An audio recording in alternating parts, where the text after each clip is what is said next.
G'day guys and welcome to Shorty's SuperCoach. First off, a bit of a plug before I get into my press conference. Tizzy 100, of course you may have already seen, that is one of my best mates. Me and him do a bit of a channel. Of course it's his channel as you can see. But we review all Geelong games. He also does a few tips and a few other things there. So as always, I tend to start my press conferences on whatever I've been browsing about. The Collingwood review will be up pretty soon. It may even be up by now. So if you want to see me and Tiz talk about how the Pies destroyed Geelong, you can go along there. So unfortunately, it wasn't a great weekend in any regard for Shorty. Cats went down. Was in the office all weekend. Me multi went down. And my SuperCoach was pretty poor. Now, before we get into it, you can't sugarcoat shit, guys. So I'm not going to try to. It's not good looking at all. There'll be a lot of people who had bad weeks, there's no doubt about that. It was a tough week with so many premiums, particularly in the midfield, going awfully. Anyway, I'll work my way through, but here's the rankings and points. 1876, Jesus. It's not good. It's just not good. There's no two ways you can look at it. It's no good. So, as you can see, though, I dropped 9,000 spots, but you know, normally that type of score would send you absolutely south at a rapid rate. But the fact it didn't destroy me, rankings-wise, shows just how tough a week it was. So, you know, I probably even got a few wins. I haven't looked, but nah, look, I probably didn't. But anyway, we'll go into my side. We'll start from the back line, as I always do. My only trade this week was Jared Pickett out and Harley Ballock in. So Rory Laird, Taylor Adams were fantastic, and Zach Tui was very impressive as well. He didn't use the ball maybe as well as he would have liked, but 36 touches, nearly scored the ton. You take it. Otten wasn't too great, but he's been fantastic, and look, he's made us some fantastic coin. He will probably chopped very shortly, has probably nearly peaked. Curtly Hampton, again, he's starting to make a bit of nice coin, but it would have been great if he just tied in with that 100 that he got. Just tie in a 60, 70, and then an 80. You know, it would have been nice, but a 40 really does hurt you. His scoring has been so inconsistent, and his price, it'll cop a hit for that 40. Newman, 59, his lowest score of the season wasn't great. Williamson and Stewart on the bench outscored him. You know, flip of the coin, who you pick sometimes. Newman have been scoring well, but doesn't Williamson look good? He is looking fantastic. So, very good to see there for not only my side, but Carlton's future. And look at this midfield. It's bleak. It's grim viewing. Absolutely grim. Rockcliffe, awful. Mitchell was very good. Fife as captain.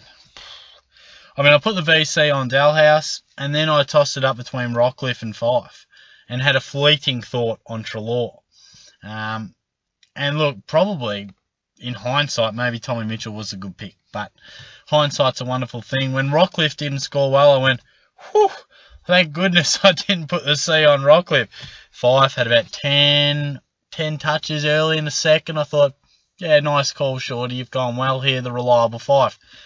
Not so good. Not so good. So 62 from him, 71 from Treloar, garbage.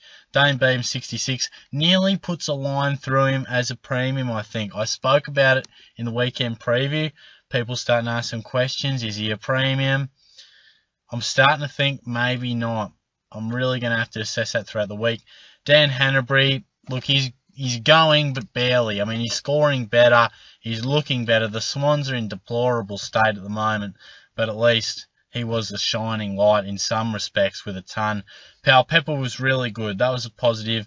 Parfitt, 41 points. He played an alright game, then got injured. So he will be traded out this week, not only for the fact that he's injured and looks long term, but the fact that his price has all but plateaued. Again, Ballock, there's an extra probably 40 points I could have got off the bench, but again, I probably could have loopholed him as well if I really wanted to. No, I couldn't have. I couldn't have even loopholed him because Sydney and Brisbane had already played. But nonetheless, they're the bullets you bite in the rookie discussion. Ruck division, far from encouraging. Sandiland's been great, hasn't he? I mean, who could have thought he'd be this good? Averaging 96, He's not injured at this stage of the season, but an absolute win and a good selection for all who got involved with him. Grundy, he's just, I don't know. I've got faith in Grundy, and I think he's playing alright footy, but we just need a few bigger scores from him. He is more of your consistent ruckman, but we just need that ceiling to be a little higher. And then the forward line, Dalhouse was a bit fumbly on the Friday. Nankervis had his colours lowered significantly, and the most he's really had for the whole season. McRae was impressive. Lynch was reasonable. Higgins was great, back to some of his good footy after letting us down last week. And Butler wasn't the worst of them in a terrible performance for the Tigers. And Hannon scored 53, which, as his average suggests, is not unusual. Season, or the team as a whole, I should say. Let me just zoom out here so you can get a great look at my shocking side here. I shouldn't say shocking side. Shocking week. I still got faith that this side is reasonable. So there it is. Always got to look for positives. Where is there a positive in this? The only one I could take out was in recent weeks been demanding some price rise from our rookies. Newman came back. His price will go up a bit. Williamson, massive plus. He's looking like a guy who can make us really good coin and a really good scorer. Stewart, I know it's just a little win, but a couple of reasonable scores back-to-back should help him get much closer to 300k. Ballack looks like a good selection, and Pepper scoring 97 will really help us get that price going up just as Dangerfield becomes gettable, and Martin and Pendlebury. So good timing there. Hopefully Bruce comes back. Butler has all but peaked. So in what was a very tough week for many out there, I saw a fella posted on the SuperCoach HQ Facebook page before, and just a midfield that you have nightmares about. You really do, and there'll be a lot out there. I mean, Dangerfield and Selwood for that respect, but of course Dangerfield more so for SuperCoach purposes. A very rare and unusual score from him, sub 70 I think it was. So look, a bit of a question mark over his body at this stage. Rumours is he fully fit?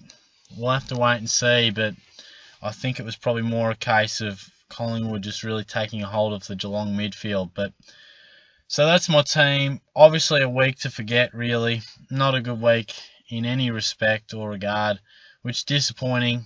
But I think I'll probably look to make a few upgrades now at this stage of the season. A few cash cows have peaked and won't make us any more money. So probably off the top of my head, yeah, look, it's probably Parfitt will be a downgrade or an upgrade, depending what's on offer. I probably should look to upgrade to maybe a Martin or a Pendlebury.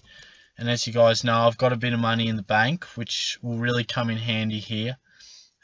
Will come in really handy. And look, probably Butler will most likely be a downgrade for maybe Aaron Black, who I haven't looked, but I presume got nowhere near his round 1 score of 100. So that's always disappointing when that second round score is nowhere near that good round 1 score, because of course you only benefit once from that round 1 score and his price rise. So yeah, as I said, not a great week. Back to the drawing board. As far as long term goes, I'm still fairly pleased and positive with where this side is at. I mean, there's enough good going on there, and I think largely this week would have caused a lot of pain for many super coaches. A bit of money starting to roll in. Hopefully, fingers crossed, a few of these cash cows are going to cement themselves, and maybe a couple in the likes of Fox, Bruce and Barrett, and maybe even Eddie. Hopefully they can feature in the side soon.